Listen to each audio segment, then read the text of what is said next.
अशांत हैं, तो भला सत्तासीन कैसे शांत रह सकते हैं? सत्ता वालों को हिलाने के लिए पिछले 3-4 महीने से लगातार प्रदर्शन जारी है और आज इस वक्त आप देख सकते हैं मेरे साथ बहुत सारे छात्र मौजूद हैं। मैं इस वक्त मौजूद हूँ धनबाद के रणधीर वर्मा चौक पर। मसाल जुलूस पूर्ण हो चुका है और बंदी की घोषणा की जा चुकी है। सबसे पहले आपका परिचय जानना चाहूँगा। मेरा नाम संजय महतो है। कहाँ से हैं? संजय महतो धनबाद से हूँ और झारखंड का मूल निवासी हूँ। झारखंड के। जय झारखंड।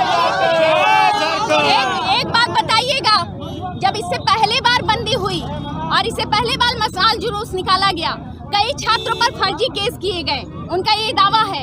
इस बार क्या लगता है कि फिर से वही सत्ता वालों का वही रुख रहेगा या कुछ बदलेगा? देखिए, अब हम लोग का जो काम है, पहले हम लोग छोटे बच्चे की तरह थे। जब झारखंड छोटा था, जब झारखंड छोड़ा था उस टाइम पे हम लोग बच्चे थे। उसके हिसाब से हम लोग धीरे धीरे आंदोलन कर रहे हैं। अब हम लोग हो गए हैं, झारखंड हो गया है 23 साल का, यानी कि हम लोग नौजवान हैं, बेरोजगार, शिक्षित बेरोजगार। अब हम लोग को चाहिए जॉब। अब हम लोग को जानकारी है कि क्या करना है, किसको मारना है, किसको पीटना है और किस जगह पे पीटना है। तो इस बार 24 में किसको मारेंगे, कहाँ मारेंगे और कितना पीटेंगे? मैं डायरेक्टली तो नहीं कर मारेंगे, वोट से मारेंगे। मैं डायरेक्टली तो नहीं कह रहा हूँ, लेकिन जो समझने वाले हैं समझ रहे हैं। अब की बार 27 बार बेकार, 27 वोट से मारेंगे। अब की बार 27 बार बेकार, वोट से मारेंगे। कि हेमंत बाबू वही हम झारखंडी है, रान माटी के रान लोग हैं। जब तक तोड़ेंगे नहीं तब तक छोड़ेंगे नहीं। चलिए, युवा है अपने अंदाज में जवाब दे रहे हैं। लगातार ये दूसरा चरण चल रहा है। कुछ महीने पहले ही एक बार फिर ऐसी परिस्थितियां बनी थी और इस बार फिर कोशिश है सरकार को जगाने की, एक बार चेतावनी देने की। आइए, हमारे साथ राजा दास मौजूद हैं, उनसे बात करते हैं। सबसे पहले जानना चाहूंगी, इससे पहले भी हुए, कुछ महीने पहले ही मसाल जुलूस हुआ, बंदी किया गया, उसके बाद कोई निदान नहीं निकला। इस बार क्या आशा है? देखिए, लोग मजबूरन होकर हम लोग को निकालना पड़ रहा। हम लोगों ने कोई कसम नहीं खाई या हम लोगों की कोई महत्वाकांक्षा नहीं है। सीधी तौर पे यही बात है, लोग का, आदमी का, पेशेंट का जब बुखार ठीक नहीं होता तो दोबारा हॉस्पिटल जाता है। ठीक उसी प्रकार हम लोग सरकार को जगाने का काम किए, बताने का काम किए थे। सरकार हमारी बातों को सुनने का, नेगलेक्ट करने का काम किया, हमको अनदेखा करने का काम किया है। फिर से सरकार को ये बताने और चेताने का काम किए थे। पिछले दिनों 1 दिन का काम किए थे, इस बार 2-2 दिन का काम कर रहे हैं। जो आँख कान के साथ साथ नाक में भी तेल डाल के सोए हुए, उन चूहों को निकाल कर और सुनने का काम हम लोग, जो अंदर से उनको बजाने का काम कर रहे हैं ताकि सुने।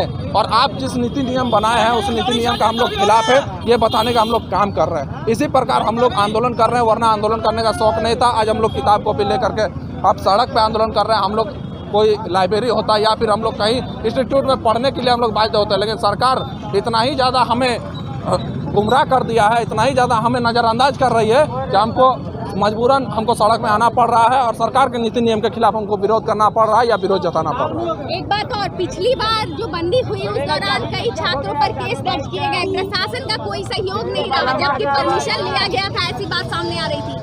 इस बार क्या लगता है, क्या रुख होगा प्रशासन का? देखिए, पूर्ण रूप से बोला जाए तो सरकार पूरी तरह से सरकार की कठपुतली बन चुकी है। प्रशासन वो जिस इशारा पे उनको नचाएंगे उसके रिमोट कंट्रोल पे काम करती है। सरकार से कोई आशा उम्मीद है नहीं। जब सरकार आदिवासी मूलवासी का बेटा, गुरु जी का बेटा जब सत्ता में बैठे हुए, जिनको हम लोग बैठाने का काम किए, जिनको हम लोग 100% सत्ता देने का काम किए, जो सत्ता में आने से पहले 5 लाख नौकरियां, बेरोजगार भत्ता यहाँ के आदिवासी मूलवासी के लिए हमेशा बात किया करते थे, वो अगर पिंटू चिंटू का बात में अगर गुमराह करने का हम लोगों को काम करेगी, हम लोगों को नीति नियम बेदखल करने का काम करेगी, 60-40 के नीति नियम लाएगी, तो ये कतई बर्दाश्त नहीं करेगी। क्योंकि उनको बाबूजी से ये पूछना चाहिए था कि झारखंड हम लोग को उपहार स्वरूप नहीं मिला, झारखंड हम लोग लड़ के लिए थे, मार के लिए थे, मर के लिए थे।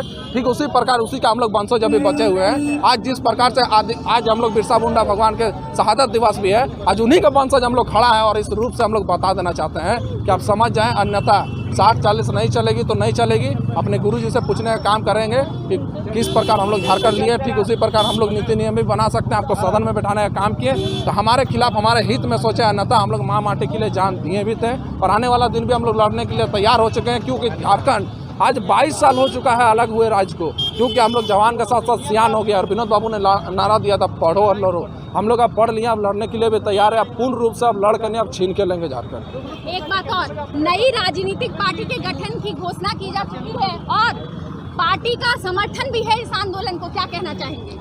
इसलिए क्यों न क्यों युवा और जो भी इससे वंचित है, शोषित है, हर वो लोग, हर वो पीड़ित, हर वो व्यक्ति इनको चाहते हैं। जिस प्रकार से लोग गुमराह करने का काम कर रहे हैं, हर तरह से, हर सरकार से त्रस्त हो चुके हैं, नतमस्तक हो चुके हैं, उनसे आशा उम्मीद छोड़ चुके हैं। इसीलिए अगर नई दिशा की ओर जाते हैं, युवा जिस ओर जा रही है उससे आशा उम्मीद बनी हुई है, इसलिए लोग आ रहे हैं, बल्कि पार्टी की तरफ नहीं आ रहे हैं, आशा उम्मीद से, क्योंकि उनके हितैषी उसका घाव का मलहम की तरह उनके हर विचार का समर्थन किया जा रहा है, उनके साथ खड़ा रहने का काम किया जा रहा है। इसलिए लोग उनको समर्थन दे रहे हैं, अपना राय दे रहे हैं, अपना सलाह दे रहे हैं, उनके साथ खड़ा होने का बात कर रहे हैं। अन्यथा यहाँ पे जो भी सरकार बनी है 2002 से लेकर जब से झारखंड राज्य अलग हुआ है तब से बस लूटना लूटना लूटना। जो भी सरकार आई है, पक्ष हो या विपक्ष हो, बस एक ही मकसद रहता है, झारखंड को लूटना किस तरह का है, खंगारना किस तरह का है और अपने आने वाला पीढ़ी को संरक्षण करके कितना ज़्यादा माल कमा के ठूसना किस तरह का है।